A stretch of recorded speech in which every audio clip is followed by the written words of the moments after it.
¿Sabes el origen de tu fe? ¿Tienes certeza de las doctrinas que te han enseñado y hoy defiendes? Prepárate para viajar en el tiempo y descubrir las raíces de la fe.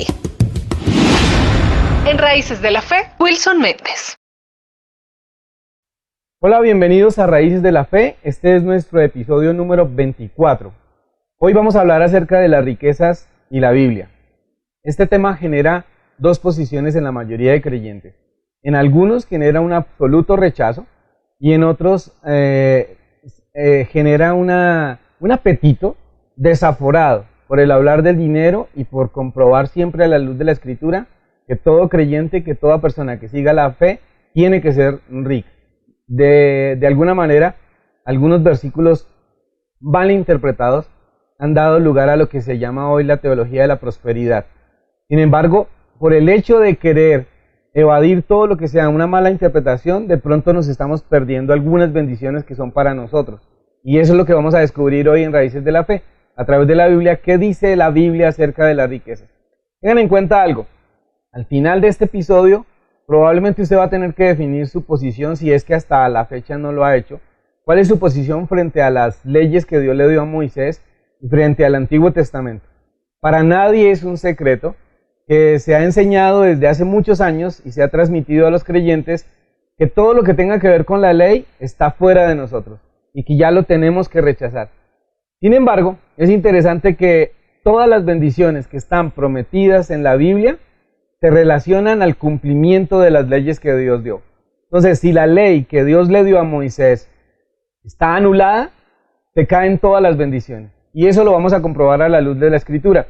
Alguna persona dirá, bueno, pero es que ahora en Yeshua, en Jesús, en Cristo, todas las bendiciones ahora Él nos las ha regalado. Él ha comprado por su gracia todas las bendiciones que nosotros merecemos.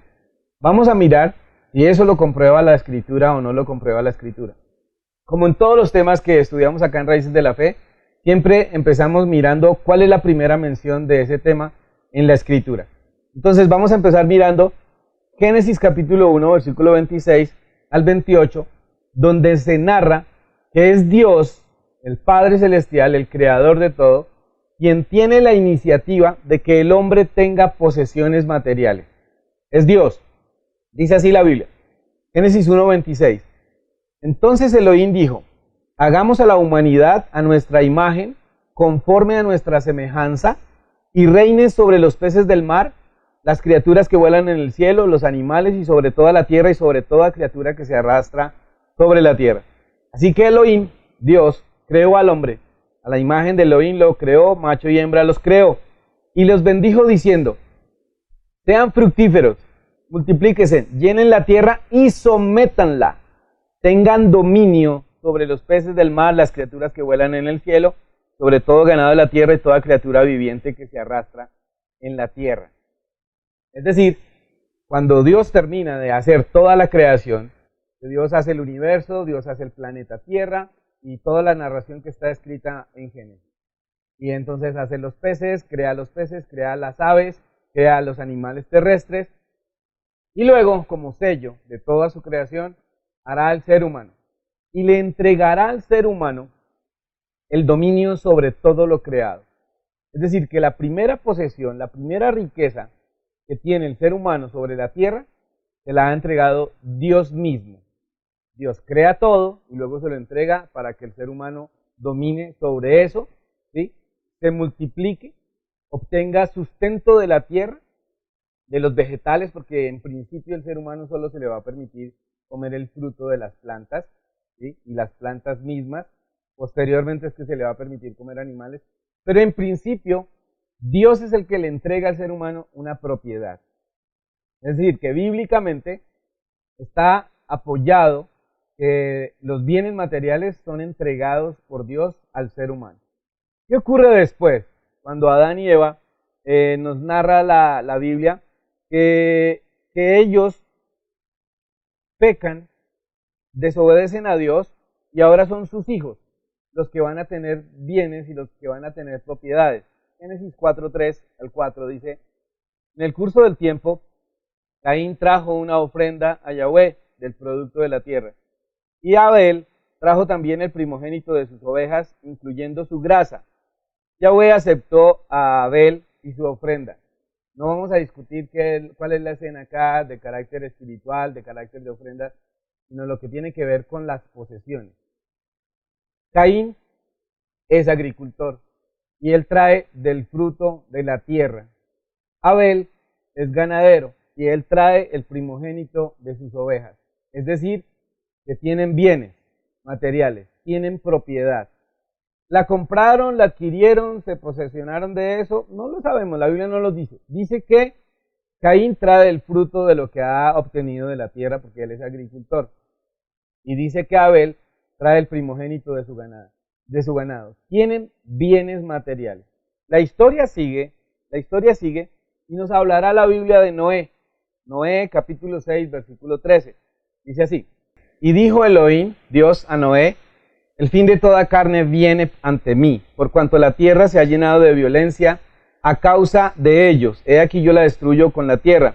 Hazte un arca de madera de ciprés y harás compartimento en el arca y la calafatearás con brea por dentro y por fuera.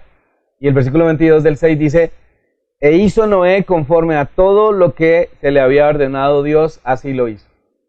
La Biblia no nos dice de dónde va a sacar Noé toda la madera, de dónde va a sacar las herramientas, de dónde va a sacar todo lo que requiere para construir el arca. Un arca y es grande, y de dónde va a sacar el alquitrán o la brea para calafatear el arca por dentro y por fuera. ¿De dónde va a sacar los recursos económicos? Por supuesto, todos nosotros vamos a suponer que él fue al bosque, que fue a las montañas y trajo la madera, pero ¿era de todo el mundo la madera? Porque ya había propiedad privada, ya los hombres se habían posesionado de terrenos y por supuesto de árboles. No sabemos cómo lo hizo. El asunto es que eso requirió una inversión. No sabemos si fue dinero o hubo un canje o qué hubo, pero ahí hubo un manejo de bienes. Y Noé responde con el arca, la tiene, termina el proyecto y ahí está el arca y todos los animales se suben. Entonces ahí hay posesiones y ahí hay bienes materiales. ¿De qué se trata lo que estamos haciendo a través de la Escritura? Estamos comprobando que Dios da los recursos al ser humano. Es decir, que la Biblia no se ausenta de que el ser humano tenga posesiones. En la Biblia hay 500 versículos aproximadamente que hablan de la oración. Pero hay más de 2000 versículos que hablan de los bienes materiales y de la riqueza.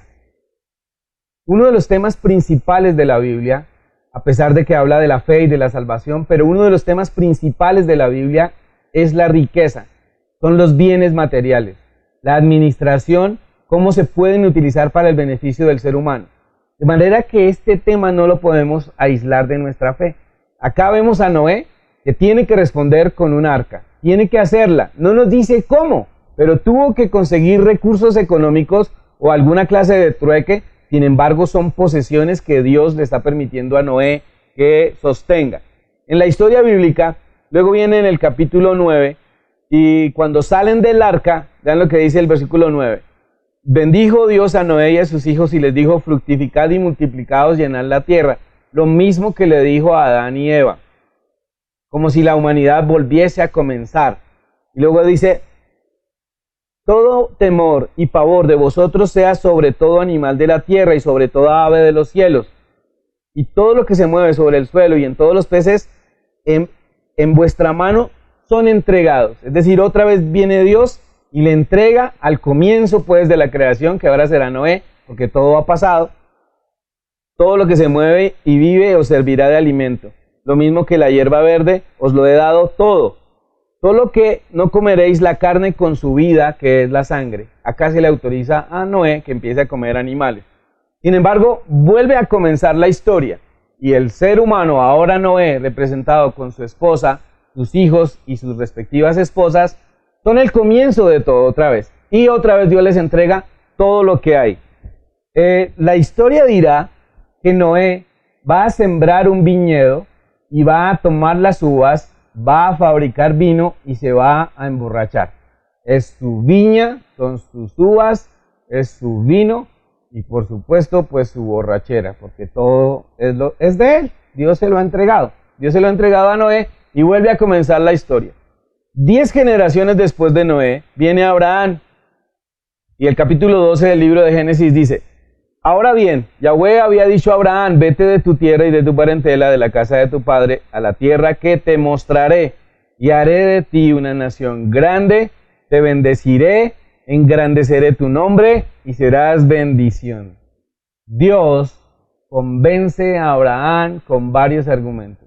Voy a hacer de ti una nación grande. Entonces, cuando dice nación grande, está diciendo tierra. No hay nación si no hay tierra. Voy a hacer de ti una nación grande. Te bendeciré. Y esta bendición es algo integral. Engrandeceré tu nombre, es decir, vas a ser conocido. Y serás bendición. Le está prometiendo prole, le está prometiendo hijos. Pero a la vez de eso también le está diciendo que le va a dar una tierra grande. Capítulo 13 de Génesis, versículo 2 dice: y Abraham era muy rico en ganado, en plata y en oro. En ganado, en plata y en oro. Antes de que de pronto alguno de ustedes se adelante y diga: Wilson va a hablar hoy acerca de la teología de la prosperidad y nos va a hablar de que todos tenemos que tener dinero y que tenemos que sembrar y hacer pactos y eso, no les voy a hablar de eso. Estoy hablando solo de la Biblia, de lo que dice la Biblia. ¿Sí? Y entonces acabamos con Abraham. La Biblia declarará que Abraham era muy rico en ganado, en plata y en oro. Pero acá ya viene y puede surgirnos una pregunta. ¿Por qué? ¿Por qué Abraham ya es declarado como un hombre rico? Que tiene ganado, que tiene el mineral, el metal, plata y oro, que es con lo que se comercializaba. ¿Por qué? Hay una sola razón para esto y se llama la obediencia.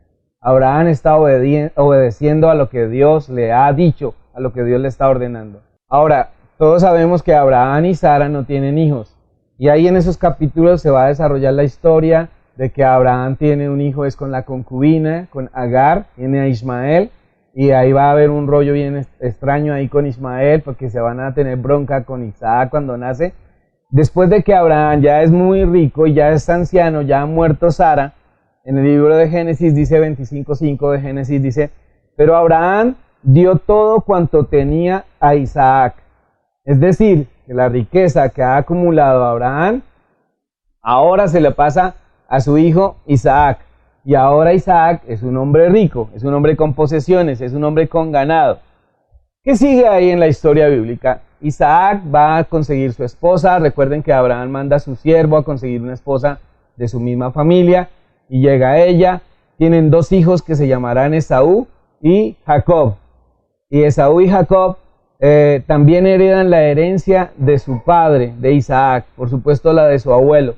Y hay un conflicto entre Esaú y Jacob, porque Esaú desprecia su primogenitura. Esaú desprecia su primogenitura.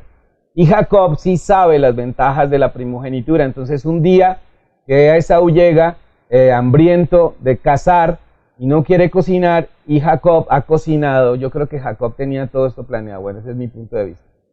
Jacob le dice Esaú a Jacob: oye, dame de comer de ese guiso que estás preparando. Y Jacob le dice: ok, pero véndeme tu primogenitura. Y Esaú dice: pues yo voy a morir, ¿de qué me va a servir ser primogénito? De nada. Y hace el negocio de la primogenitura. Y entonces, no es que le haya entregado la primogenitura, porque eso es imposible hacerlo. Esaú siempre será el primogénito. Lo que le vendió fueron los derechos de la primogenitura. Y ahora Jacob sabe lo que son los derechos de la primogenitura. Y en ese tiempo y en ese contexto de Oriente, el primogénito, siempre que el padre moría, recibía una doble porción de la herencia. Por ejemplo, si ellos son 2 hijos, y se le acostumbraba a dar a la mamá la mitad y la otra parte para los hijos, esa otra parte, si son 2 hijos, ya no se va a dividir en 2, sino se divide en 3. Y 2 porciones se le dan al primogénito y una al otro hijo, o de ahí en adelante a todos los hijos que hayan, pero 2 porciones se le dan al primogénito. ¿De qué? 2 porciones de bienes materiales. Hoy no estoy haciendo ninguna aplicación espiritual ni nada, porque estoy hablando de un tema que es verdadero, que es real, que está en la Escritura, que desafortunadamente lo han satanizado. O sea, las riquezas y los bienes materiales los han satanizado por no irse al otro extremo de esas personas que solo piensan en el dinero y en los bienes materiales, que fueron al otro extremo. Y el otro extremo es que a los creyentes se les ha enseñado que Dios valora la pobreza y que entre más miserable sea una persona, es más agradada delante de la presencia de Dios. Y ese concepto fue transmitido y nació en el seno de la Iglesia Católica. La Iglesia Católica, como iba de la mano de la política, entonces la mejor manera de dominar a los pobres era: siga siendo pobre porque eso le agrada a Dios y también de paso le agrada al Estado. Entonces esa herencia la recibió el cristianismo. Tanto que a las personas, un creyente hoy, una persona que sea cristiana, que llegue a comentar que quiere ser una persona rica y que quiere tener bienes materiales por montones, de una vez se le sataniza y se piensa que está pecando. No es pecado ser rico, no es pecado ser rico. Y allá quiero que lleguemos. ¿Qué es la transgresión? ¿Cuál es la transgresión? Poner los ojos primero en las riquezas y no tener un equilibrio en relación a las riquezas, ¿sí? Y de esto dice que sí se ha malinterpretado. La gente, el mundo secular, se burla de los que creemos en la Biblia porque dicen que la Biblia dice que hay que odiar el dinero, porque hay un texto que ya vamos a llegar allá, que raíz de todos los males es el amor al dinero. Y se burlan de nosotros y dicen: con razón hay tantos pobres entre los religiosos, entre la gente que tiene una fe. Pero eso no es lo que Dios quiere. Cuando dice la raíz de todos los males es el amor al dinero, hay que leer todo el contexto. ¿Dónde dice que es pecado ser rico? Porque si es pecado ser rico, desde Adán hasta Jacob, que vamos en Jacob, con sus 12 hijos, todos tuvieron muchísimas posesiones materiales y fueron ricos. Entonces, Dios patrocinó el pecado de estos hombres, porque el causante de esta bendición es Dios. Y si es pecado ser rico, Dios ha ayudado a estos hombres para que pequen. Y eso no es verdad, eso no es verdad. Tiene que haber un justo equilibrio de esto de los bienes materiales y de las riquezas. Pues seguimos. Después de que Jacob tiene 12 hijos, recordarán ustedes que el primer hijo de Jacob se llama Rubén. Es decir, Rubén es el primogénito. Pero Rubén pierde los derechos de la primogenitura cuando tuvo relaciones sexuales con una concubina en la cama, en el lecho de su padre. O sea, eso es una falta grave dentro del contexto bíblico y más dentro del contexto judío. Sepan ustedes que dentro del contexto judío, la cama de una pareja, de un matrimonio, solamente es usada por el matrimonio. La cama de unos judíos que sean profesantes de la fe, no invitan a una pareja, ellos se van de viaje y dejan su cama para que otros vengan a dormir ahí. No, no se puede. Ese es el lecho nupcial. Entonces, lo que hizo Rubén fue afrentar la vida íntima de su padre, fue afrentarla. Por eso pierde los derechos de la primogenitura. Recordarán ustedes que Jacob ama a Raquel. Raquel es su esposa preferida. Raquel va a morir cuando están regresando ellos a la tierra que Dios les había dado a Abraham. Y Raquel muere, pero entonces van a tener 2 hijos. Y los 2 hijos preferidos de Jacob son José y es Benjamín. Son los 2 hijos preferidos. Entonces, como es el hijo preferido, Jacob siempre ha querido que José sea el primogénito. Por eso lo prefiere. La historia está de que le hizo una túnica de mangas largas, y eso tiene un simbolismo a nivel económico también dentro del pueblo oriental, y era que el hijo que tenía una túnica de mangas largas y de colores era el preferido de papá, entonces él no trabajaba. Era como si fuera el primogénito, y se relaciona con dinero, con finanzas, con posesiones. Sus hermanos lo odian a José, y entonces van a planear matarlo. Sin embargo, Judá dice: no, no lo matemos, mejor vendámoslo. Y pasan unos mercaderes y lo venden ahí, y esos mercaderes llegan allí a Egipto y se lo venden a la casa de Potifar, y nombran a José como el administrador de la casa de Potifar, porque aquí dice una frase muy fuerte el libro de Génesis, que es impresionante en cuanto a prosperidad. Dice: y todo lo que José hacía prosperaba porque Yahweh estaba con él. Impresionante lo que está diciendo este texto bíblico. Todo lo que José hacía prosperaba porque Yahweh estaba con él. Y aquí ya uno debería de estar detectando una clave para la bendición material y económica. Si Dios está conmigo, yo voy a ser una persona próspera. Y acá hay que aclarar algo ya de plano. La Biblia no promete que todos seremos millonarios. La Biblia no promete que todos seremos absolutamente ricos. Pero la Biblia sí promete que nadie tendrá una vida miserable. Nadie tendrá una vida miserable, y vamos a llegar a ese texto que es muy importante, cuando dice, prestarás y no pedirás prestado. Pero acá está diciéndonos la Biblia que José, todo lo que hacía prosperaba, y da la razón, porque Yahweh estaba con él. Por supuesto que él tiene talentos, por supuesto que él tiene capacidad. Él ha visto cómo sus hermanos pastoreaban las ovejas y ha visto todo el proceso de intercambio y todo. Él lo sabe, él tiene capacidades. Una parte clave es que Dios está con José, y Dios está con José. Eso le va a ayudar a estar en equilibrio, y eso le va a ayudar a José a poner la mirada primero en Dios, que esta es la verdadera mecánica de la riqueza para alguien que cree en Dios. Si alguien no cree en Dios y quiere ser rico, pues hay muchísimos métodos, y algunos son correctos, otros no tanto, qué sé yo. Pero estoy hablándole a creyentes, personas que seguimos la palabra de Dios. José es acusado por la esposa de Potifar, ¿recuerdan? Y lo mandan a la cárcel. Y en la cárcel se empieza a destacar otra vez José. Es impresionante, se empieza a destacar, y dice que el jefe de la cárcel lo nombra como administrador de la cárcel. O sea, lo eleva en su cargo. Ya no es un prisionero común, es un administrador dentro de la cárcel. Y todo lo que hacía José prosperaba porque Dios estaba con él. Traerán al copero del rey, al panadero del rey, y los van a meter a la cárcel por ahí por un rollo feo que hubo. Entonces un día ellos tienen un sueño, José se lo interpreta a los dos, ¿sí? El panadero le dice, lo que pasa es que a usted le van a quitar la cabeza. Wow, genial ese sueño para el hombre. Y sí, efectivamente, le dice al copero, y a ti te van a restituir en el puesto. Efectivamente, eso pasa. Cuando el copero sale de la cárcel, José le dice, oye, acuérdate de mí cuando estés allá arriba otra vez con el faraón.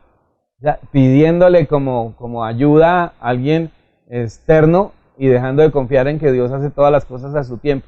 Sin embargo, eso le costó a José unos añitos más en la cárcel. El faraón tendrá un sueño, nadie lo puede interpretar, el copero se acordará. En la cárcel había un joven hebreo, porque así dice, que interpreta sueños. El faraón dice, pues tráiganlo. Al hombre lo afeitan, a José lo afeitan, lo lavan, lo bañan, le ponen una vestidura nueva, se lo ponen al faraón. El faraón le cuenta los dos sueños y José le dirá, los dos sueños son uno solo. Y porque ha tenido dos es porque la cosa va en serio. Él se lo cuenta en el sueño y le dice, vea, la cuestión tiene que ver es con riqueza y con bienes materiales. Ese es el lío del sueño. Y el sueño es este. Van a venir 7 años de mucha prosperidad y 7 años de mucha hambruna. Eso es economía, eso son finanzas, eso es economía, eso son comercio, ¿sí? Eso tiene que ver con los bienes.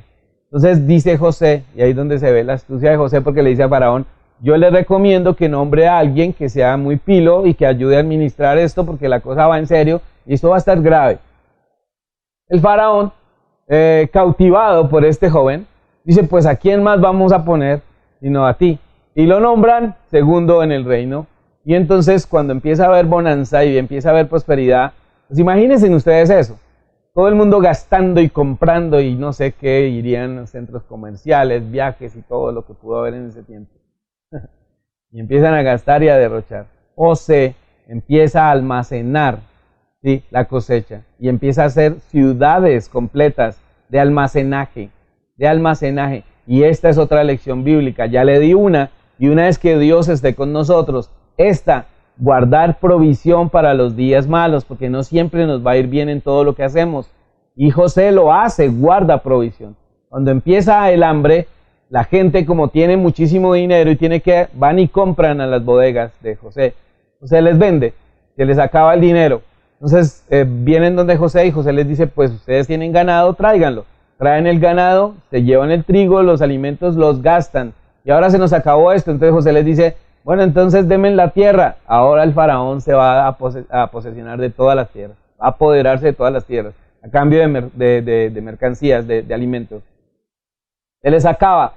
José les dice, bueno, pues véndanse ustedes como esclavos. Ok, y entonces ahora ellos se entregan al reino. Entonces les dice José, les vamos a dar la semilla, pero lo que ustedes obtengan, una parte va a ser para ustedes y otra parte para nosotros. Díganme ustedes si esto no es una lección de economía, como si fuera una venta de acciones en la bolsa de valores. Compró barato y ahora está vendiendo costoso, caro, entre comillas caro. Porque como no hay oferta, pues él pone el precio. Pero ese es un principio de riqueza. Algunas personas dirán que esto es capitalismo y todo. No sé si se llamará así, pero la Biblia no muestra el capitalismo salvaje que se ve en nuestros días. Porque ya vamos a llegar allá. ¿Cuál es el propósito de ser ricos? ¿Para qué es bueno querer tener riqueza? ¿Para qué es bueno querer tener bienes materiales? ¿Solo para vivir bien? No, la Biblia muestra otro propósito. Pero José está dando aquí una lección de economía impresionante. Y lo más fuerte, Dios lo está respaldando. ¿Por qué? Porque Dios está con él. Si usted es una persona que tiene una empresa, que tiene un negocio, o que trabaja para alguien, y es una persona honesta, y es una persona con principios, y es una persona que teme a Dios, que le hace bien al prójimo, va a ser una persona bendecida, abundantemente bendecida. Es un principio bíblico. Esto no es teología de la prosperidad. Yo le estoy hablando de tener primero a Dios y un objetivo en la riqueza, que ya vamos a llegar allá. Todos los hermanos de José, incluso Jacob, llegaron cuando el hambre estaba a la mitad del tiempo. Llegaron a Egipto. Él les va a entregar una tierra que se llama la tierra de Gosén, y ellos traen ganado. Allí se van a establecer todos los hebreos, que hasta este momento se llaman hebreos. Bueno, ya se llaman los hijos de Jacob, de Israel, porque ya le cambiaron el nombre a Jacob. Ahora Jacob se llama Israel. Se establecen ahí en ese valle. Luego pasa el tiempo y ellos se han multiplicado en gran manera. Llega un faraón que, entre comillas, la Biblia dirá que no conocía a José. Y entonces le da miedo de este pueblo, de estos hebreos. Y entonces dice, es mejor esclavizarlos, no sea que venga otro pueblo contra nosotros y ellos hagan alianza con el pueblo que nos va a invadir y nos derroten. Entonces mejor esclavicemos. Los esclavizan, van a durar entre 400, 430 años de esclavitud. Todos de esclavitud no, en Egipto. Dicen los que estudian los datos, 280 años de esclavitud. A unas cuantas generaciones. Dios levanta a Moisés. ¿Quién es Moisés? Moisés, un niño que se ha criado en la casa de Faraón. Como niño rico, se ha criado en la casa de Faraón. Y allí en la casa de Faraón, un día sale, él sabe que es hebreo, ve a un soldado que golpea a un hebreo y lo casca y lo mata. No hay nada que hacer, lo mata al soldado, lo entierra en la arena y días después hay dos judíos peleando, dos israelitas peleando, y entonces él se mete otra vez. Y le dice uno de ellos, ¿qué vas a hacer? ¿Me vas a matar como mataste al soldado egipcio? Y entonces dice Moisés, oh caramba, esto se supo. Entonces huye y se va a tierra de Madián, donde conseguirá esposa. Y se va a donde un señor que se llama Jetro. En hebreo se le dice Yetro. Yetro es su suegro y le da sus ovejas para que las pastoree. Vean tan interesante esto. Después de haber estado casi como un hijo de Faraón, adoptado por la princesa, ahora es un pastor de ovejas. Y está allí en la soledad del desierto cuando Dios hace un milagrito y la zarza se enciende y no se consume la zarza. Y Dios le habla y le dice, tú vas a libertar a este pueblo. ¿Ok? Él viene y habla y ahí está toda la escena de las plagas, que más o menos todas las plagas se darán en el transcurso de un año. Todas las plagas en el transcurso de un año. El final de las plagas es la muerte de los primogénitos egipcios. ¿Sí? Es decir, lo que muere en esa plaga de la mortandad de los primogénitos era el sucesor del faraón. Esta plaga fue fuerte, que ya nuestro Dios eterno se metió fue con Faraón. Como decían que los faraones eran dioses y se muere el primogénito, entonces el asunto fue muy fuerte. Los dejan salir y ellos salen en libertad al desierto. Quedan en libertad en el desierto. Es decir, primero Dios los liberta. Primero Dios los liberta.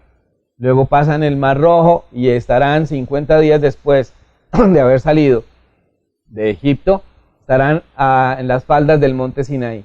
Moisés subirá por las tablas de la ley y va a bajar, pero antes de eso Dios le dice a Moisés, pregúntele al pueblo que si ellos quieren ser mi pueblo, un pueblo santo, un pueblo de sacerdotes, y quieren serlo. Moisés baja y vuelve y sube y le dice que dijeron que sí. Ok, entonces ahora que ustedes dijeron que si quieren ser mi pueblo, yo les voy a dar las normas por las cuales ustedes van a vivir, que es lo que se ha llamado la ley. y es lo que se ha satanizado. La mayoría de personas que odian la ley no saben ni siquiera lo que dice la ley de Moisés. La mayoría de personas que leen conceptos en Gálatas, en Romanos, ya no estamos bajo la ley, solo bajo la gracia, no han estudiado lo que es la ley y lo que es la gracia, y a qué ley se refiere. Porque esta ley que Dios le está dando a Moisés ha salido de Dios. ¿Cómo algo que sale de Dios puede ser malo para el ser humano? ¿Cómo algo que Dios mismo escribió con su dedo en las tablas de piedra puede ser perjudicial para el ser humano? De ninguna manera puede ser cierto. De ninguna manera ese argumento puede ser sostenible. De Dios no sale lo malo. Y Dios le da es normas, sino que se le dio el nombre de ley, y esa palabra ha aplastado a muchísimos creyentes que abominan. Cualquier persona que oye que uno quiere hacer el día de reposo, de inmediato se está volviendo a la ley, se está apartando de la gracia de Yeshua, se está apartando de la gracia. Y no es cierto, no es cierto. Hemos visto en un episodio de Raíces de la Fe que la ley no es que haya sido anulada, la ley que Dios le dio a Moisés, y que había otra ley, que era la ley ritualística y legalista, hecha por los maestros y los sabios de Israel, y eran complementos a las leyes que Dios dio. Que se convirtió esto en una atadura y en un yugo muy fuerte, es verdad, pero lo que Dios dio fue algo para bendición del pueblo. Entonces ellos aceptan, entonces primero los libertó por gracia, y ahora luego los incluyó en el pacto del monte Sinaí, y ellos dijeron sí. Entonces ahí hay muchas normas, en esas leyes hay muchas normas. Ninguna es imposible de cumplir. El libro de Deuteronomio nos dirá, porque las leyes que yo te he dado no están lejanas a ti, no están por allá en el cielo ni al otro lado del mar, sino que las tienes en tu boca y que no son imposibles de cumplir. Eso dice algo así en Deuteronomio. Entonces, dentro de ese conjunto de leyes hay un pasaje en el que se fundamenta toda la promesa de bienestar económico para el pueblo de Israel, y está en el libro de Deuteronomio capítulo 28. El libro de Deuteronomio se dice que Moisés lo escribe faltándole un mes y más o menos una semana para morir. Eso es lo que calculan. No tiene más de 2 meses de vida. Moisés escribe este libro faltándole mes y medio para morir. Entonces él va a condensar todo lo que ha dicho durante 40 años en el desierto. Le va a dejar como lo más importante al pueblo de Israel. Esto es como cuando una mamá o un papá se van de viaje y dejan a sus hijos y le dejan las instrucciones más precisas. Entonces le dicen, no olviden echarle agua a las plantas, no olviden darle de comer a la mascota, no olviden que hay que hacer estos pagos, no olviden eso, lo más importante. Moisés en el libro de Deuteronomio va a condensar lo más importante. Por eso es que este libro de Deuteronomio es el que más utiliza Yeshua en sus predicas, en sus enseñanzas. Usted lo puede comprobar con una concordancia. Mire los evangelios, tome una concordancia y mire qué palabras, todas las extrae casi del libro de Deuteronomio, que en hebreo se llama este libro Devarim. Entonces, ahora las bases de la bendición, ¿cuáles son? Ahora ellos están en el pacto del monte Sinaí, que Dios le dio a Moisés, y el pueblo aceptó. Entonces les dice en el Deuteronomio 28:1, dice, y sucederá que si oyeres atentamente la voz de Yahweh tu Dios, para obedecer, para guardar todos sus mandamientos que yo te ordeno hoy, también Yahweh tu Dios te levantará sobre todas las naciones de la tierra, y por haber obedecido la voz de Yahweh tu Dios, vendrán sobre ti y te alcanzarán todas estas bendiciones. Bendito serás en la ciudad, bendito en el campo, bendito el fruto de tu vientre, el fruto de tu tierra, el fruto de tus animales, la cría de tus vacas, los corderos de tu rebaño. Bendita será tu cesta, tu arteza de amasar, bendito serás en tu entrar y bendito serás en tu salir. Yahweh hará que tus enemigos que se levanten contra ti sean derrotados delante de ti. Por un camino saldrán contra ti, por 7 caminos huirán de delante de ti. Yahweh mandará la bendición a tus graneros, a todo lo que emprenda tu mano. Te bendecirá en la tierra que Yahweh tu Dios te da. Te confirmará como pueblo santo suyo, tal como te juró, cuando guardes los mandamientos que Yahweh tu Dios y andes en sus caminos. Y todos los pueblos de la tierra verán que el nombre de Yahweh es invocado sobre ti, y tendrán temor de ti. Yahweh te hará abundar en bienes y el fruto de tu vientre en el fruto de tus animales. Yahweh te hará abundar en bienes, dice acá. en la tierra que Yahweh juró a tus padres. Yahweh te abrirá un buen tesoro en los cielos para dar la lluvia en su tiempo, para bendecir toda la obra de tus manos. Prestarás a muchas naciones y tú no pedirás prestado. Esto es riqueza. Te escucha los mandamientos de Yahweh tu Dios que te mando hoy para que los guardes y los cumplas. Yahweh te pondrá por cabeza y no por cola. Estarás encima solamente y no estarás debajo. No te apartarás pues ni a derecha ni a izquierda de ninguna de las palabras que yo te ordeno hoy para ir en pos de otros dioses y servirlos. Vean, este capítulo 28 del libro de Deuteronomio es uno de los capítulos peor interpretados por muchos predicadores. Porque la Biblia no puede decir lo que no quiso decir. Y la Biblia tiene un contexto adecuado. El capítulo 28 comienza dando instrucciones específicas. Dice, y sucederá que si oyeres atentamente la voz de Yahweh tu Dios para obedecer y guardar todos sus mandamientos que yo te ordeno hoy. Entonces aquí hay una condición. Primero, si usted cree que los mandamientos de Dios están abolidos, no puede reclamar esa promesa. No puede reclamar esa promesa. Porque acá está dando un cerco al que oye, guarda y practica los mandamientos. Yo sé que muchos de ustedes están pensando, bueno, pero Cristo nos redimió de la maldición de la ley y ahora todas estas bendiciones nos vinieron para nosotros. Quiero que me lo demuestre con un texto bíblico que afirme eso. Porque no hay ningún texto bíblico que afirme que ya no se tiene que obedecer los mandamientos. No hay ningún texto bíblico que afirme que ya podemos vivir como nos dé la gana y recibir bendición.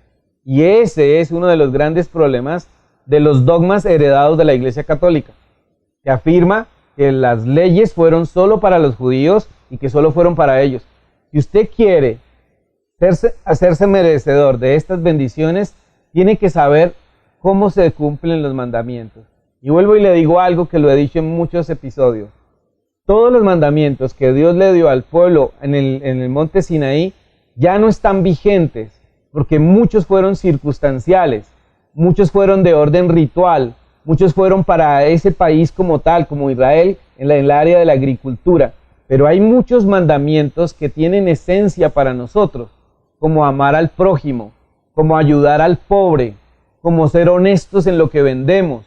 Todos esos son mandamientos, como tener un hogar en santidad, como guardar a sus hijos, como honrar a sus padres. Todos estos son mandamientos. Vean, el mandamiento, el quinto mandamiento, honra a tu padre y a tu madre para que te vaya bien sobre la tierra y tus días sean largos. Ahí hay una promesa de bendición y de largura de días. Pero si usted dice que las leyes ya están anuladas, que Cristo vino y anuló todo esto, ¿cómo reclama algo que ya está anulado? O sea, solo puede reclamar los beneficios de una ley que ya no se cumple, pero es que estos beneficios están supeditados a que cumpla la ley, los mandamientos de Dios. Ahora, los mandamientos de Dios no son gravosos, y eso dice la palabra de Dios. Solo que hay que estudiar.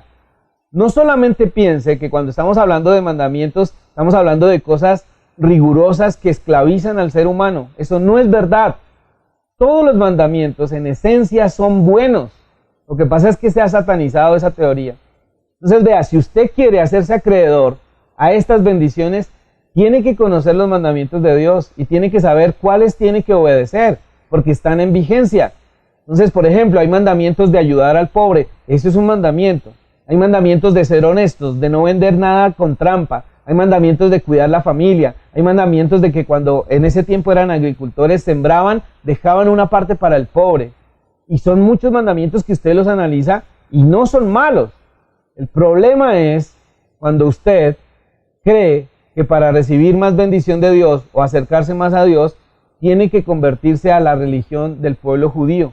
Y ahí sí hay otra clase de mandamientos. Ahí hay unos mandamientos sacados de la Biblia, pero los han ampliado. Y eso es en gran parte contra lo que Yeshua se opone. A pesar de que él aprobó algunos que eran buenos, pero no son directamente dados por Dios. Son mandamientos que los maestros y los rabinos de Israel ampliaron. Y ahí es donde está el problema cuando la gente piensa que esos mandamientos nos toca obedecerlos tal cual, porque eso nos va a acercar a Dios. Por ejemplo, usted estuviera interesado y dice, a mí me gustaría empezar a bendecir y guardar el día de reposo como está ordenado en la Biblia y como Yeshua, como Jesús lo hizo, porque Él lo hacía. Y entonces alguien le dice a uno, ¿cómo lo hago? Y entonces hay personas que toman el rito judío, se lo traen a la persona y le dice, es que le toca hacer esto. Pero es que eso no está en la Biblia, eso es una alternativa. Yo respeto al que lo hace, profundamente. Hay algunos temas de esos que me parecen muy hermosos para tener uno el día de reposo, santificarlo y bendecirlo y que sea un día lleno de alegría, lleno de bendiciones. Y hay gente que lo ha convertido en un día religioso, en un día de opresión, en un día que casi a nadie le agrada. Y es donde toca tener sabiduría para saber uno cómo se enfrenta uno a los mandamientos que Dios dio y a los que han dado los hombres. Pero en Deuteronomio 28, da un cerco y dice, si tú escuchas, guardas y pones en práctica mis mandamientos, todas estas bendiciones vendrán. Es decir, que si usted rechaza los mandamientos de Dios, ¿cómo puede reclamar entonces las bendiciones? Vuelvo y digo, hay que ser muy sabio y hay que evaluar qué mandamientos tenemos vigentes para nuestros días. Prometo que vamos a hacer un episodio de eso, de qué mandamientos estarían vigentes para nuestros días. Ahora, aquí pasa algo interesante. Moisés se muere y Moisés no entra a la tierra prometida. Quien lo reemplaza es Josué. Y Dios le dice a Josué esto. Esto que voy a leer usted se lo sabe de memoria, yo creo. Bueno, espero, ¿no? Josué 1:8. Nunca se aparte de tu boca este libro de la ley. Es decir, que ellos tienen un rollo ahí, porque Moisés dejó escrito un rollo. Nosotros tenemos la Biblia, pero acá hay una mala interpretación que muchos hacen. Nunca se aparte de tu boca este libro de la ley, sino que de día y de noche meditarás en él, para que guardes y hagas conforme a todo lo que en él está escrito. ¿Para qué? Para que entonces harás prosperar tu camino y todo te saldrá bien. Eso dice el texto. Ya a nosotros nos han enseñado que se refiere a la Biblia, pero no, esa es una mala interpretación. Diferente que usted lo quiera aplicar para toda la Biblia, con lo cual estoy de acuerdo. Pero en ese momento Dios le dice a Josué, nunca se apartará de tu boca este libro de la ley. ¿Cuál? El que Moisés dejó escrito. Este libro de la ley. Y dice, para que guardes y hagas conforme a todo lo que en él está escrito y harás prosperar tu camino. La sentencia de para tener riqueza es la obediencia a la palabra de Dios. La obediencia a los mandamientos. Ahora vean esto tan bonito. El Salmo número 1, el primero de los salmos, el salmista dice, lo quiero leer completo porque extraje acá los versículos solamente, pero quiero leer más el Salmo. Salmo 1, dice, bienaventurado el varón que no anduvo en consejo de malos, ni se detuvo en el camino de los pecadores, ni en silla de escarnecedores se ha sentado, sino que en la ley de Dios está su delicia, y su ley medita día y noche, como le dijo a Josué que tocaba hacerlo. Le dijo a Josué, meditarás en él de día y de noche. Entonces el salmista está diciendo, bienaventurado el hombre que no hizo estas cosas malas, sino que en la ley de Dios está su delicia. Si la ley es tan mala, ¿por qué hay delicia en eso? Habría una contradicción, no es probable que eso suceda, sino que en la ley de Dios está su delicia. Y vean lo que dice, que esto me parece espectacular. Quien medita en la ley de Dios y la guarda y la hace, versículo 3, será como árbol plantado junto a corrientes de agua, que da su fruto a su tiempo, su hoja no se marchita y todo lo que hace prospera. ¿Para quién? Para el que medita en la ley de Dios de día y de noche, para el que pone en práctica lo que se puede poner en práctica. Será como árbol plantado. Entonces vean acá todo esto. Si Dios quiere que su pueblo sea bendecido y próspero, le dio unas normas para que lo guarden cuando sea rico, no se vuelva un ser humano malo, no se vuelva una persona detestable. Sus mandamientos lo van a ayudar a estar protegido. ¿Cuál es el propósito bíblico para ser rico y para tener abundantes bienes materiales? Servirle a Dios con sus bienes materiales y tener una vida próspera. ¿Alguien creerá que servirle a Dios con los bienes materiales es ir y entregarlos en una iglesia, en una comunidad, en una entidad religiosa? No, no es eso. En parte hay que hacerlo porque son personas que se sostienen con lo que las personas dan, con sus ofrendas, con sus promesas. Pero servirle a Dios con las riquezas es tenerlo a Él en primer lugar. Es ayudar al pobre, es ayudar a la viuda, es ayudar al desamparado, es ayudar al extranjero. Nosotros, como dice Miguel Ángel Cornejo, un conferencista mexicano, nosotros somos las manos de Dios. Nosotros somos los que bendecimos a otras personas. Y para eso necesitamos bienes materiales. Cuando una persona da al pobre, en la Biblia se llama sedaka. En hebreo es sedaka. O sedaka, otros dicen así. Y sedaka tiene que ver con justicia.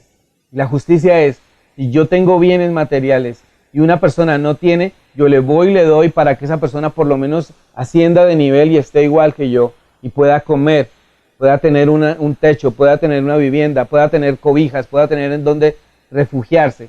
Esos son mandamientos. ¿Cuál es el propósito de tener mucho dinero? Que usted pueda obedecer todo lo que la palabra de Dios le ordena. Ahora, ¿qué le ordena la palabra? Que tenga su familia en paz, que tenga su familia en prosperidad. Eso es obedecer los mandamientos. Que usted regale a otros, que usted le ayude a invertir a otros. Ese es el propósito de tener bienes materiales. No enriquecerse con un deseo egoísta de que yo voy a tener solo y de que esto es para mí y que cada vez voy a querer tener más. Vean, uno de los grandes problemas de nuestro tiempo, de los hombres y mujeres que dicen que son ministros de Dios, es que ahora se desviaron y solo quieren la riqueza. Y por eso quieren acumular dinero y riquezas solo para ellos.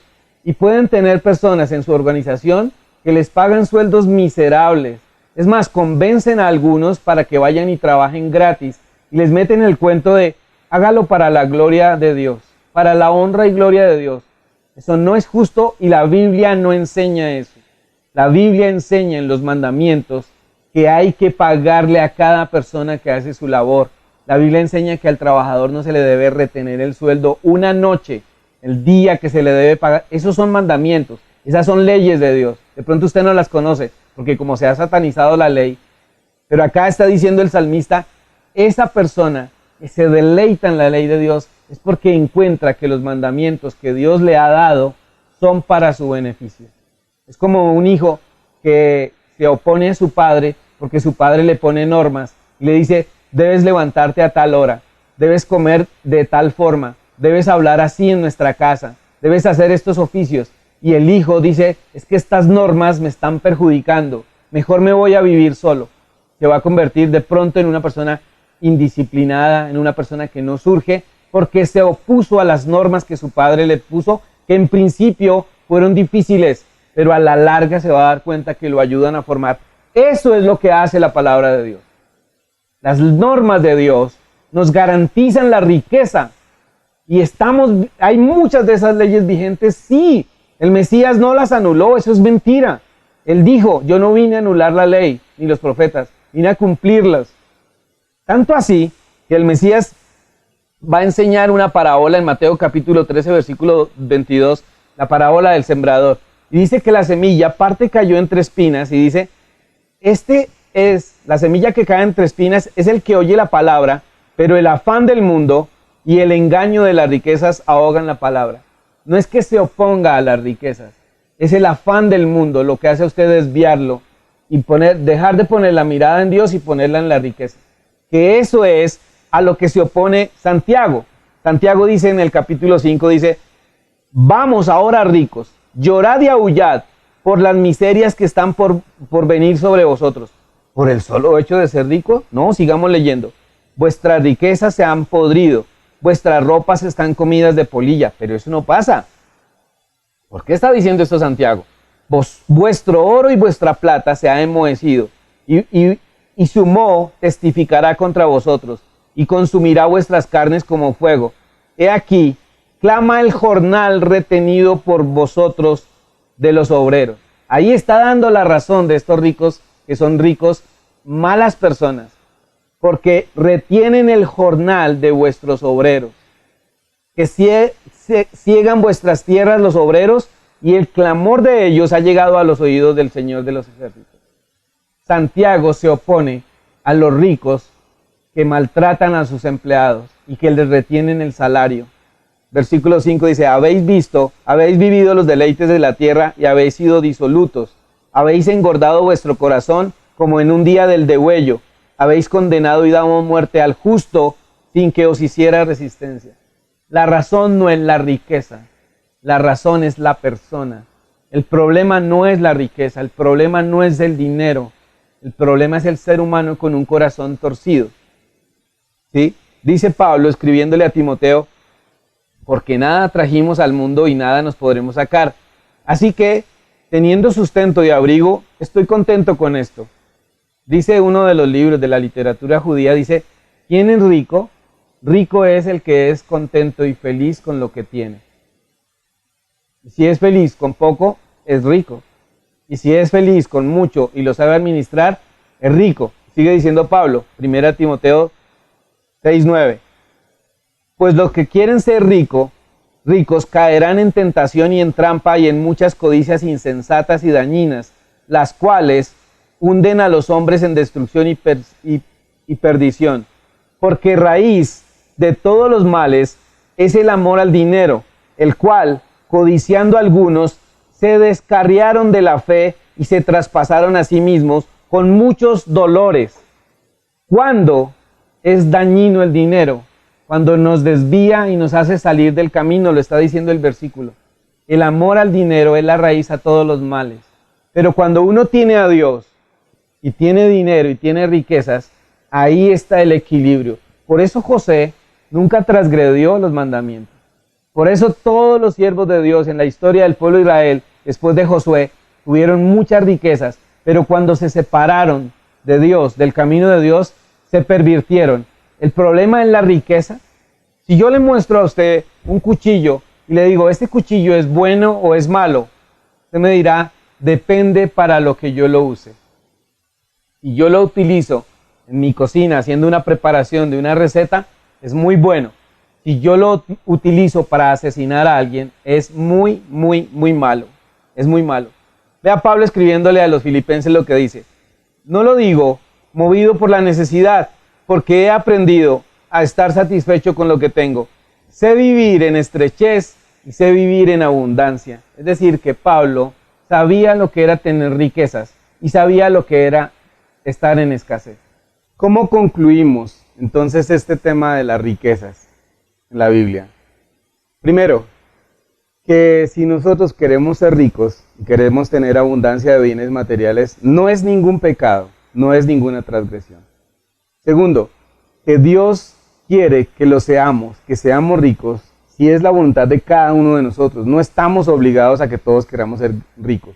Generalmente las riquezas traen un nivel de estrés más grande. Y no estoy diciendo por eso que hay que huir de esto. Si usted está dispuesto a manejarlo y a manejar todo lo que le implica, pues hágalo. Dios está de acuerdo con eso. Tercero, si usted está pensando en ser rico, en tener muchas posesiones, piense en que eso lo que le va a hacer es ayudarle a obedecer los mandamientos de Dios. Y que tiene que conocerlos. Y que tiene que saber qué es lo que la Biblia le orienta y le dice. Sí se puede ser rico, siendo creyente, absolutamente. Le he mostrado por la palabra que hay muchas personas en la Biblia. Le he dicho que hay más de 2.300 citas bíblicas que hablan de riqueza y de dinero. Por lo tanto, sí es la voluntad de Dios, pero es algo en lo que tiene que ser uno muy cuidadoso. Porque por el hecho de irnos tras la riqueza, ¿qué tal que perdamos nuestra fe? ¿Qué tal que perdamos los principios que Dios nos ha dado?